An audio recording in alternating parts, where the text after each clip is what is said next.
Rena Nakano is back with us. Rena, what more can you tell us about what the fire department had to say just a while ago?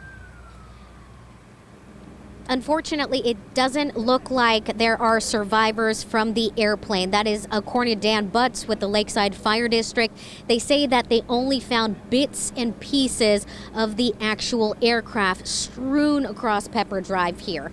The good news, I guess, out of all of this is that no one else in the surrounding homes or people in the surrounding cars were hurt or died. Unfortunately, it looks like the plane that crashed into Pepper Drive has basically been incinerated. There are only bits and pieces of that aircraft on the ground. Earlier, we did see a couple of engine photos, a couple of bits and pieces strewn across the side of the road.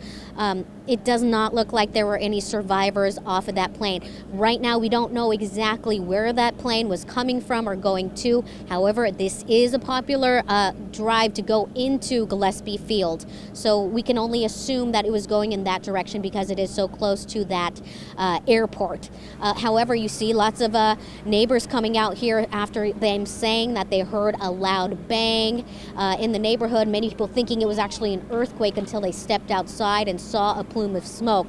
Again, right here on Pepper Drive, the 1100 block, a plane crashed straight into the road near the 1200 block. And unfortunately, what's left of that are bits and pieces of the aircraft.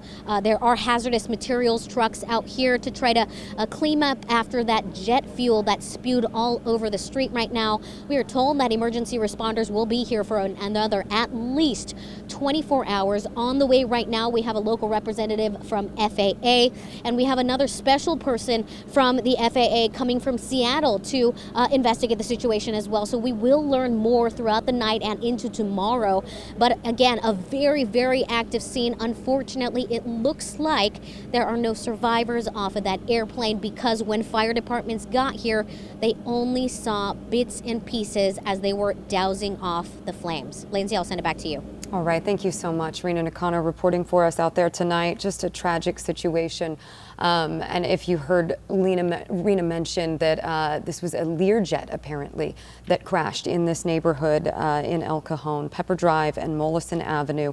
Of course, a lot of activity in that area right now. If you do live in that area, if you need to get over there, please be advised that there are a lot of streets blocked off and a lot of first responder activity as they try to investigate. As Rena mentioned, there will be a lot of officials from a lot of different agencies. Right now, of course, we have, the fire department on scene, but the FAA will be investigating this crash.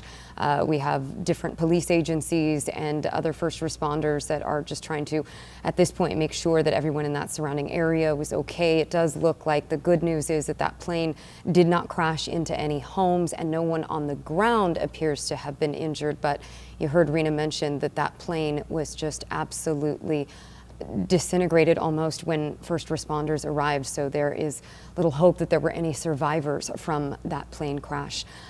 We, of course, will continue to monitor this situation. We do have our crews out there on scene, and we will bring you any new information as it becomes available. Of course, please join us on ABC 10 News at 11 o'clock for the latest from El Cajon plane crash tonight.